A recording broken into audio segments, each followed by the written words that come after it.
अस्सलाम वालेकुम दोस्तों, दिस इज़ इबादुर रहमान। आज हम बात करने जा रहे हैं लखनऊ पैक्ट 1916 के बारे में। लखनऊ पैक्ट क्या है, सबसे पहले हम इसके जो बैकग्राउंड है इसके बारे में बात करेंगे कि जो लखनऊ पैक्ट हुआ था ये क्यों हुआ था, और इसके जो मेन फीचर्स है बाद में क्या करेंगे, जो मेन फीचर्स या रिकमेंडेशन है उनको डिस्कस करेंगे। जब कायद आज़म मुस्लिम लीग ज्वाइन कर दिया तो इंडिया के जो पॉलिटिकल सिचुएशन थी वो एकदम से तब्दील हो गया।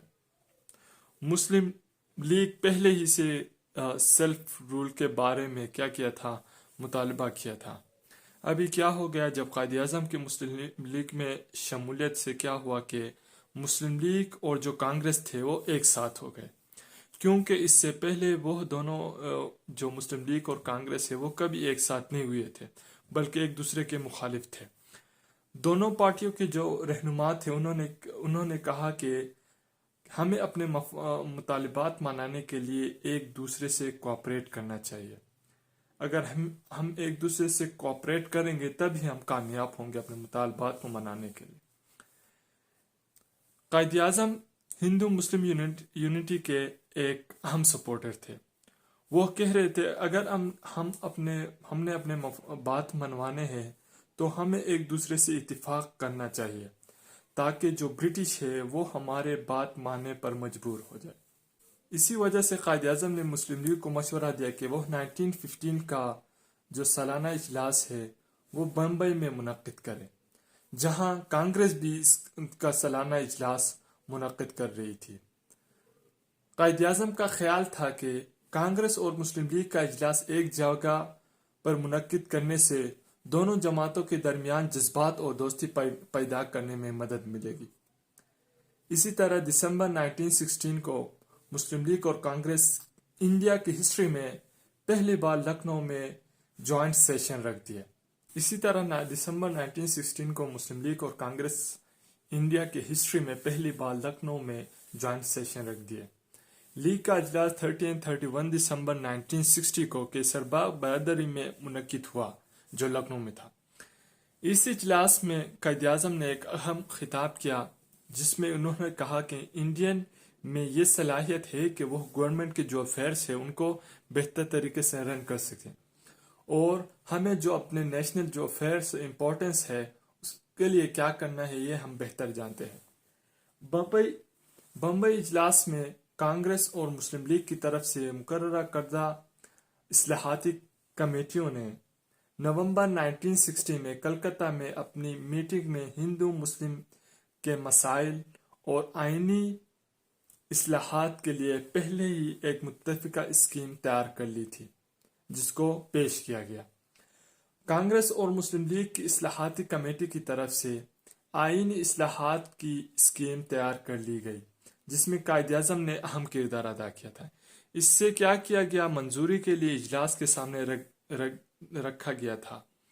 आखिरकार कांग्रेस और मुस्लिम लीग के दरमियान इस स्कीम की मंजूरी दी गई जिसे हम लखनऊ पैक्ट या लखनऊ मुआहिदा 1916 के नाम से जानते हैं, और उसमें यह फैसला किया गया कि कांग्रेस और मुस्लिम लीग दोनों मुश्तरका तौर पर मंजूरशुदा स्कीम को हुकूमत के सामने क्या करेंगे, पेश करेंगे।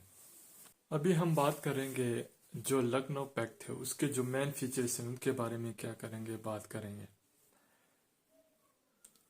इंडिया के हिस्ट्री में पहली बार ऐसा हुआ कि हिंदुओं ने पहली और आखिरी बार सेपरेट इलेक्टोरेट को तस्लीम किया। इससे पहले वो इसकी सख्त मुखालिफ करते थे। दूसरा ये कि हिंदुओं ने यह भी तस्लीम किया कि इंपेरियल लेजिस्लेटिव जो काउंसिल है उसमें मुसलमानों की 1/3 नुमाइंदगी होगी। इसी तरह अरकान का जो इंतखाब है वो बराह रास्त अवाम के जरिए 5 साल की मुद्दत के लिए किया जाएगा। चौथा, मुसलमान सेपरेट इलेक्टोरेट के जरिए इलेक्ट किए जाएंगे और इनकी जो स्ट्रेंथ है मुख्तलिफ सूबों में कुछ यूँ होंगी। पंजाब में 50%, Bengal 40%, UP 30%, Bihar 25%, CP 15% and Madras 50%। इसी तरह बम्बई में 33% 33% होगी।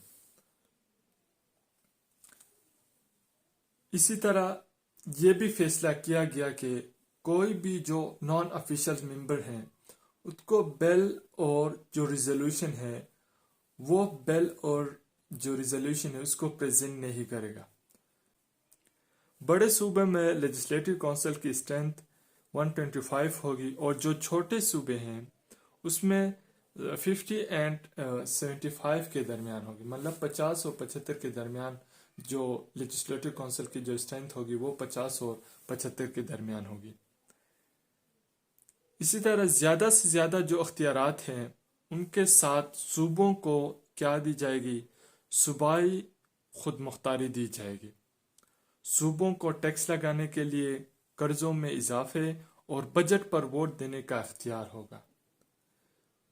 गवर्नर जनरल के जो एग्जीक्यूटिव काउंसिल के जो हाफ मेंबर्स होंगे वो इंडियन होंगे, जो इंपीरियल लेजिस्लेटिव काउंसिल के मेंबर्स इलेक्ट करेंगे। यही तरीका गवर्नर के एग्जीक्यूटिव काउंसिल में भी किया जाएगा। और लास्ट में जो अदलिया है उसको एग्जीक्यूटिव से अलग किया जाएगा और किसी अफसर को अदालती इख्तियारात से अलग न किया जाएगा। मतलब जो जुडिशरी है उसको क्या की जाएगी, उसको इंडिपेंडेंस की जाएगी, मतलब उसको खुद मुख्तारी दी जाएगी, वो क्या करेगी, अपनी जो फैसले हैं वो करेगी। अच्छा दोस्तों, ये था आज का हमारा टॉपिक। इंशाल्लाह नेक्स्ट लेक्चर में हम एक नए टॉपिक में के बारे में बात करेंगे। अंटिल देन अपने दुआओं में याद रखना। Thank you so much.